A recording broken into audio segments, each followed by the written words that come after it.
Hello everybody, and welcome back to the Tomb Raider Underworld walkthrough. It is time to continue our way through Niflheim, and our first task is going to be getting rid of this Kraken, because that's what this is. And it's hideously ugly.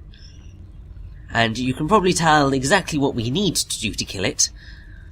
We need to drop the massive spiky thing on its head, but we will work our way to that.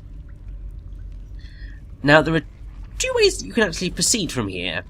One is the high route, and one is the low route. We'll be taking the low route because there is an artifact on the way, but you can take the high route, which will introduce you to this game's version of quick-time events, adrenaline moments. Now, they're not really quick-time events. Essentially what they are is that the camera will shift, you'll get this sort of haze thing appear around the screen, and time will slow down, and you have a small amount of moments to act, basically. I believe that the one that happens here is that you've got to run and jump onto something, and I'm pretty sure that when I first played this game, I most definitely died to it. Because even though I was expecting it, I wasn't quite expecting it. And it ended badly for me, let's put it that way. But we really do just want to go the low route, because it's easier. And something I should probably also qualify is that I will be getting every single artifact and every single relic throughout the game. Really should have done that in the last part. So this is a pretty comprehensive Tomb Raider Underworld walkthrough. The only thing you will not be seeing is one bit of the extras, because I've never done the game on Master Survivalist mode.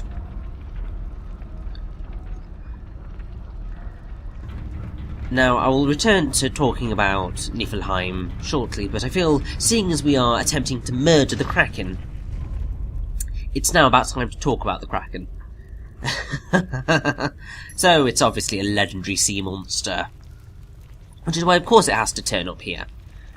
And apparently it's meant to dwell off the coasts of Norway and Greenland, so it's slightly odd that it appears here in the Mediterranean Sea, but there we go. The legend may have come from seeing giant squids, which are estimated to grow about 12 to 50 metres or 40 to 50 foot in length, including the tentacles, so they are huge. Which is pretty much why the whole Kraken thing took off. Now, there appears to be kind of a beginning of the Kraken myth in a late 13th century version of an old Icelandic saga which is called Orva Order. So,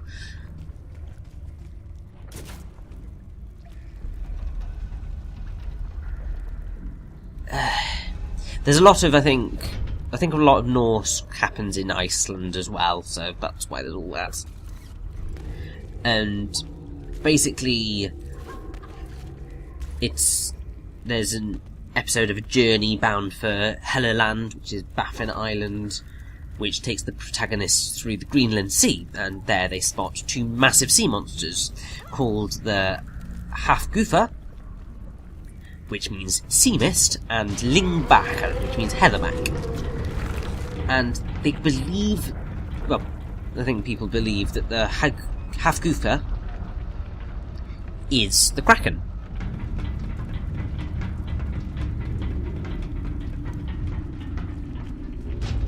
And it's basically called the hugest monster in the sea.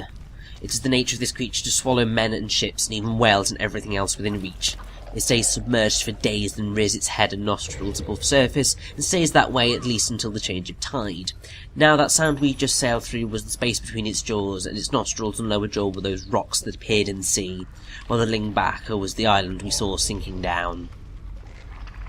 However, Ogmund Tusuk has sent these creatures to you by means of his magic to cause the death of you, odd. And all your men. He thought more men would have gone the same way as those that had already drowned, and he had expected that the half-goofer would have swallowed us all. Today I sailed through its mouth because I knew it had recently surfaced.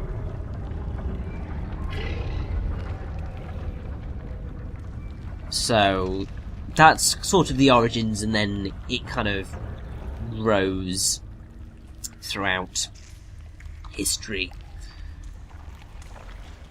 But since the late 18th century, it's commonly depicted as large octopus-like creature.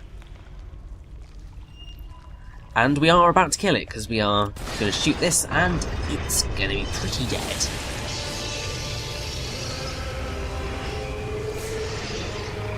Sorry, Kraken.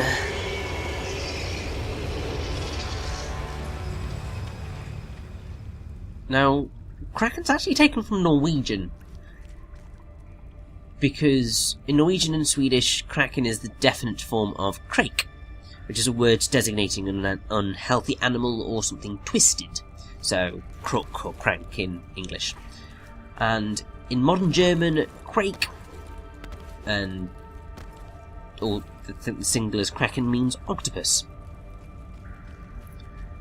And Dutch, kraken means breaking or the sound of cracking, so there's all that.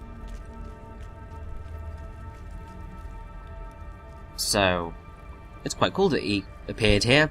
Now, obviously this is a Xbox 360 PS3 game, so there are achievements and trophies, one of which is the Swan Dive achievement / trophy.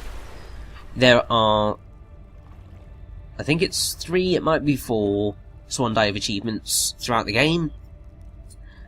One of them we would have just gotten there, because you get one for jumping off the... well, all of them are for swan diving off the highest points in the world. One of them was just there. There are 2 other locations where you can do it, but you can swan dive anywhere. It's just that you'll get achievements for very specific places. And I believe there may be an achievement that you get for getting them all. I know it's certainly the case with the speed run or speed demon achievements, because it's all weird. Okay, no. So it's just 3 Swan Diver achievements. That one, it would get you Swan Diver 1. You need to do all of 3 Swan Dives in a single adventure, so while you can save and come out of a thing, so like save and then load, says help you out in the second place where you'd, well, the third place where you'd Swan Dive, because it otherwise requires you to do a massive climb again. You need to make sure that you do them in exactly the same game.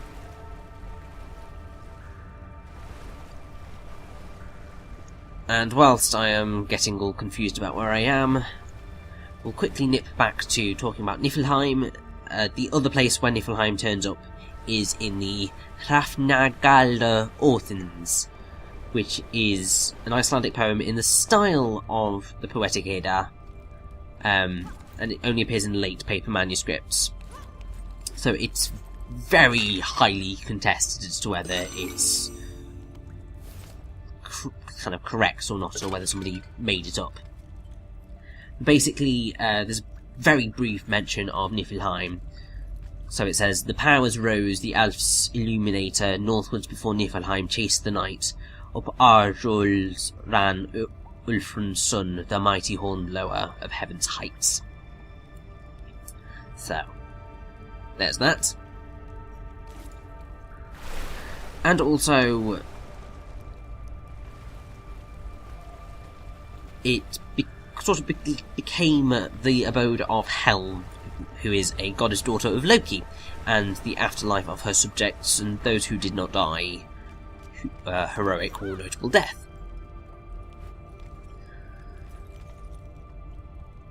Now, something that you may have noticed, may not have noticed it, I don't quite know whether it had been that eagle-eyed or that caring. But one of the things that they introduced in this game was a very cool environmental touch. So whenever Lara comes out of water, she's kind of all soaking wet, and you can see sort of the dripping water coming off of her. Obviously you could potentially make that a little bit perverted, but it's quite a cool touch. And also, as you kind of gradually move through the world, Lara will get dirtier, because, I mean, if you're kind of showing skin, and, well, anything will get dirty if you're climbing over all these rocks, and so on. And what's quite cool is that if you then go through water, it'll all wash off. Although, having said that, some of the water down here is probably absolutely disgusting.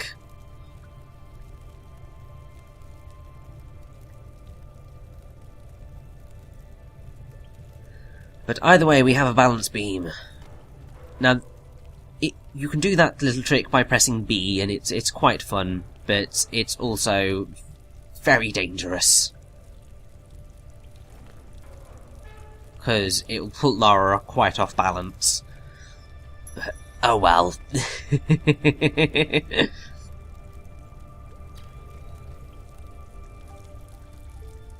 And now things are about to get very, very interesting. Thor, the Norse god of thunder.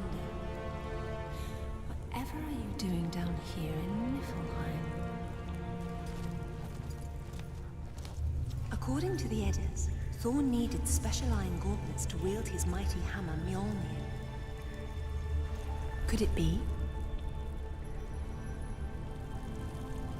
So here we go, the Norse connection. It was building up considering we're in Niflheim. But this is kind of the confirmation that we are dealing with Norse mythology. Specifically, Thor is the main thing, because what we can see there is potentially Thor's gauntlets. Now obviously Thor is the hammer-wielding god associated with thunder, lightning, storms, oak trees, strength, protection of mankind, also hallowing, healing, fertility, son of Odin, and the namesake and inspiration for Marvel's Thor.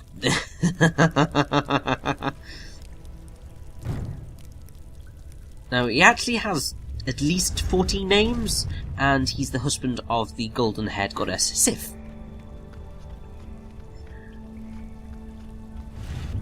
And he's just generally badass.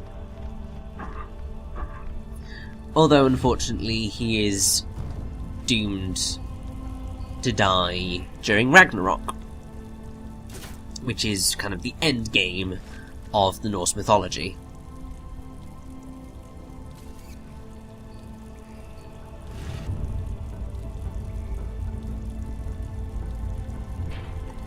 But, oh, I'm so excited to be able to talk about Norse stuff again, because I think the last time that I properly got Norse mythology stuff was Tales of Symphonia. There was some stuff in Bayonetta 2, but I think Tales of Symphonia was the last time that I had any decent Norse stuff to go with, so this is just really, really, really awesome. And I absolutely love that Lara brought up the Eddas, which are the poems that we know Norse mythology from, which is just like, oh my god, that's amazing.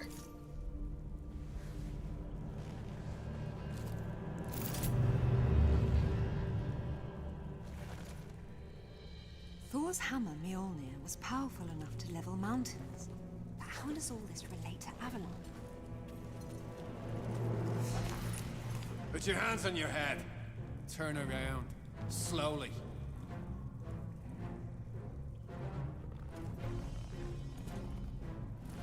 I don't suppose you'd be open to bribery, would you?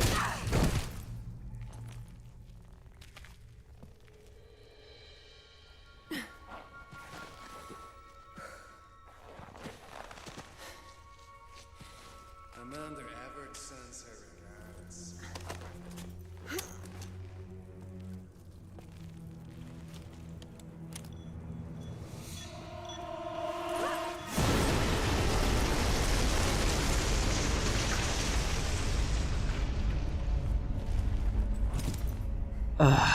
Bloody hell.